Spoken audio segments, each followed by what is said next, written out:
ఇంద్రకీలాద్రిపై దసరా శరన్నవరాత్రి వేడుకలు ఘనంగా జరుగుతున్నాయి.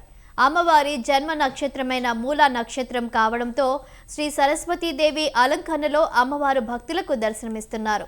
ప్రభుత్వం తరపున సీఎం చంద్రబాబు అమ్మవారికి పట్టు వస్త్రాలు సమర్పించారు.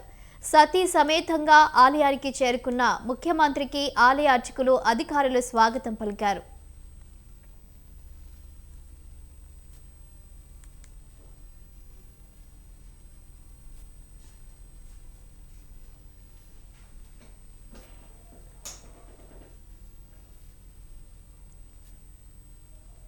అందరికీ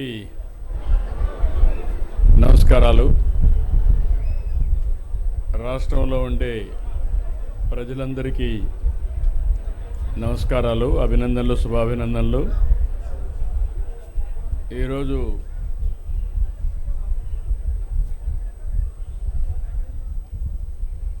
దుర్గమ్మ గారి దర్శనం చేసుకున్నాను. ఒక పవిత్రమైన రోజు, ఒక శక్తివంతమైన మాత.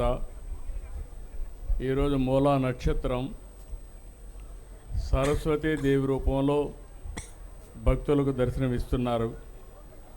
ఈ సందర్భంగా నేను ఈరోజు ప్రభుత్వం తరపున పట్టు వస్త్రాలు దుర్గమ్మ తల్లికి ఇవ్వడం నా అదృష్టంగా భావిస్తున్నా.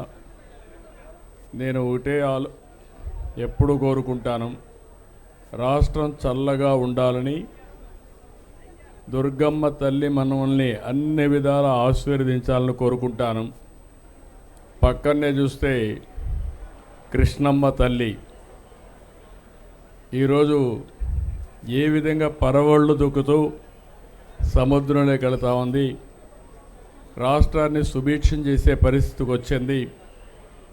ఈ సంవత్సరం దగ్గర 93-94% రిజర్వాయర్లు అన్నీ కూడా నిండు కుండల బ్రహ్మాండంగా ఉన్నాయి. ఒక జలకళ సంతరించుకున్నది. అదే సమయంలో నేను ఎప్పుడు కూడా దుర్గమ్మ తల్లిని కోరేది, రాష్ట్రంలో ఉండే ప్రజలందరూ కూడా సుఖ సంతోషాలతో ఉండాలని, అందరినీ అన్ని విధాల ఆశీర్వదించమని ఒక శక్తి మాత అయినటువంటి దుర్గమ్మ తల్లిని కోరుకుంటాను. ఈరోజు ఈ యొక్క పవిత్రమైన దినాన నేను కోరుకున్నది ఒకటే, ఈ రాష్ట్రంలో ఉండే ప్రజలందరూ కూడా ఆనందంగా ఉండాలి, ఆరోగ్యంగా ఉండాలి, వాళ్ళ సంపద కూడా పెరగాలి. అదే మరి ఎవ్వరూ ఇబ్బందులు లేకుండా సుఖ సంతోషాలతో ఉండేట్టుగా ఆశీర్వదించమని కోరుకున్నాను. ఈరోజు ఇక్కడ చూస్తే మేనేజ్మెంట్ కూడా చాలా సిస్టమేటిక్గా పనిచేస్తున్నారు. ఇప్పటికి 8 లక్షల మంది భక్తులు వచ్చి దుర్గమ్మ యొక్క ఆశీస్సులు తీసుకున్నారు. ఈరోజే దగ్గర 1,20,000 మంది ఇప్పటికే దుర్గమ్మ తల్లిని దర్శించుకుని ఆశీస్సులు పొందారు. ఇక్కడ కూడా అన్ని ఏర్పాట్లు చాలా సిస్టమేటిక్గా జరుగుతున్నాయి. ఇంకా ఏ ఒక్క భక్తులకు కూడా ఇబ్బంది లేకుండా సుజావుగా చేయడానికి ఏమేం చేయాలనో అన్ని చర్యలు తీసుకుంటామని చెప్పి కూడా హామీ ఇస్తున్నాను. ఒక పవిత్రత ముఖ్యం. పవిత్రతను కాపాడుకుంటూనే ఎంతమంది భక్తుల్ని ఏ విధంగా దర్శనానికి అవకాశం ఇవ్వాలని అది కూడా చేస్తాం. ప్రసాదాలు కూడా ఒకప్పుడు చాలా వరకు ఇబ్బందులుంటే ఎక్కడా ఇబ్బందులు లేకుండా అన్ని విధాల పవిత్రమైన భావంతో ప్రసాదాలు కూడా తయారు చేయడం, భక్తులకి ఎలాంటి ఇబ్బందులు లేకుండా అన్ని వసతులు కల్పిస్తున్నాం. అందుకే విఐపి దర్శనాలు కూడా రెగ్యులేట్ చేశాం. ఒక పద్ధతి ప్రకారం ఎప్పుడంటే అప్పుడు రాకుండా విఐపి దర్శనాలు కూడా రెగ్యులేట్ చేసి ఎక్కడికక్కడ ఎక్కువ సమయం సాధారణ భక్తులకు కేటాయించే పరిస్థితికి వచ్చాం. ఇదంతా కూడా దుర్గమ్మ నడిపించే ఆశీస్సులు. వారి ఆశీస్సులతో మళ్ళీ ఒకసారి కోరుకుంటున్నా, ఈ రాష్ట్రం అన్ని విధాల సుఖ సంతోషాలతో, అష్ట ఐశ్వర్యాలతో ముందుకు తీసుకుపోయే విధంగా ఆశీర్వదించమంటున్నా. ఇటీవల కాలంలో మీరు చూస్తే సూపర్ 6 కార్యక్రమాలు తీసుకున్నాం. దీనివల్ల పేదవాళ్ళందరికీ కూడా అనేక కార్యక్రమాల ద్వారా లబ్ధి పొందే పరిస్థితి వచ్చింది. అదే మరి నిన్న మొన్న మీరు ఒక పక్కన చూస్తే సూపర్ జిఎస్టీ ప్రతి ఒక్కరికి సూపర్ సేవింగ్స్ వచ్చే అవకాశం వచ్చింది. అంటే కొనుగోలు శక్తి పెరిగింది. పేదవాళ్ళందరూ కూడా ఇంత మునుపు కట్టే పన్నుల నుంచి ఎక్కువ రాయితీలు వస్తున్నాయి.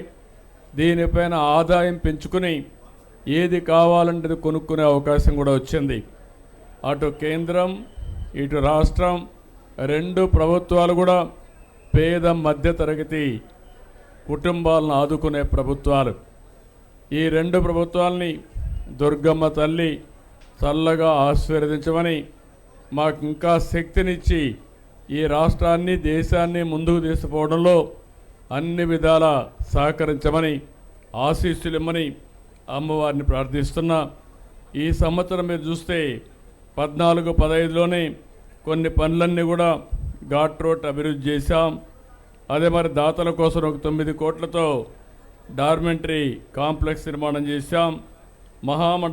మండపంలో 4 హైస్పీడ్ లిఫ్ట్లు ఏర్పాటు చేశాం. పుష్కరాల సందర్భంగా 1000 కోట్ల రూపాయలు ఖర్చు పెట్టి ఘాట్లు అదే మరిగా అనేక అభివృద్ధి కార్యక్రమాలు చేశాం.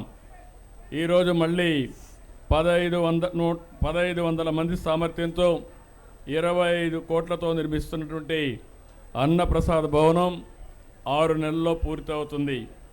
ఇంకొక పక్కన నూతన ప్రసాదం తయారు చేసే సదుపాయాన్ని కూడా 27 కోట్ల రూపాయలు ఖర్చు పెట్టి 3 నెలల్లో పూర్తి చేస్తాం.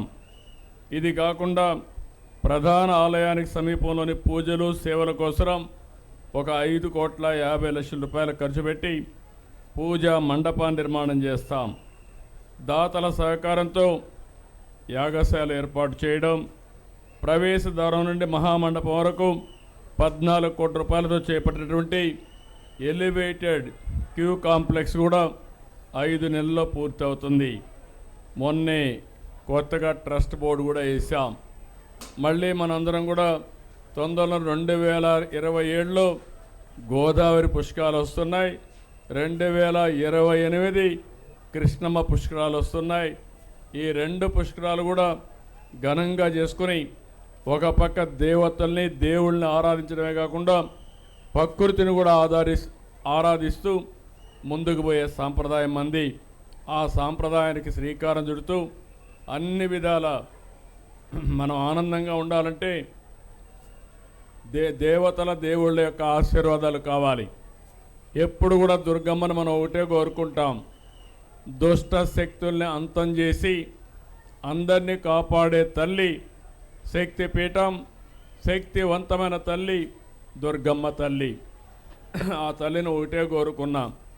ఈరోజు మేమందరం చేసే ఈ మంచి పనికి అన్ని విధాలా సహకరించామని మరొకసారి ఆ తల్లిని కోరుకుంటూ, ఈరోజు భక్తులకి ఎలాంటి సౌకర్యాలు లేకుండా ఇంకా ఒక 4వ తారీఖు వరకు దగ్గర ఇంకొక 8 లక్షల మంది వస్తారని ఆశిస్తున్నాం.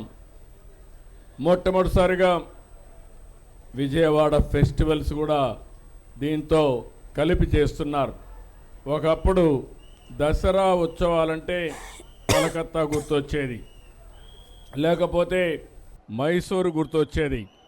ఈ సంవత్సరం నుంచి దసరా ఉత్సవాలంటే దేశ విదేశాల్లో గుర్తొచ్చే విధంగా విజయవాడ ఫెస్టివల్స్ ఉంటాయి, విజయవాడ దసరా ఉత్సవాలు ఉంటాయని చెప్పి కూడా నేను మీకు తెలియజేసుకుంటూ, ఆ దసరా ఉత్సవాల్ని బ్రహ్మాండంగా సెలబ్రేట్ చేస్తున్నటువంటి విజయవాడ నాయకులందరినీ పేరు పేరున అధికారుల్ని నాయకుల్ని పేరు అభినందిస్తున్నా. వాళ్ళందరికీ కూడా దుర్గమ్మ తల్లి సహకరించి సుజావుగా జరపడానికి అన్ని విధాల ఆశీర్వదించవలసిందిగా కోరుకుంటూ అందరికీ నమస్కారాలు. జై హింద్.